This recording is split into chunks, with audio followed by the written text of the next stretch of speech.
Hello everybody and welcome.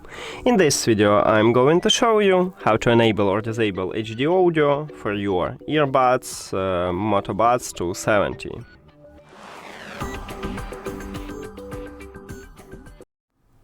So, to enable or disable this mod, we need to enter to the developer options. So you cannot do this on your Apple device because there is no developer options. And if you don't know how to enable developer options, you can check video at this channel, we have it just for your device.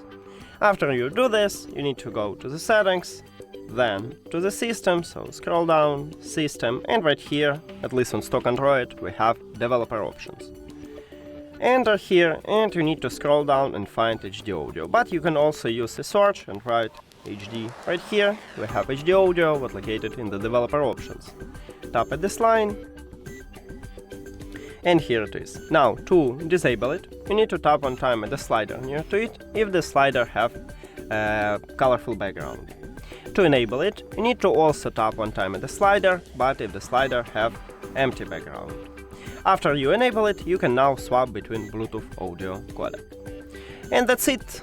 Thank you for watching this video. If you found it helpful, please consider subscribing to the channel and leave the like on the video. See you later!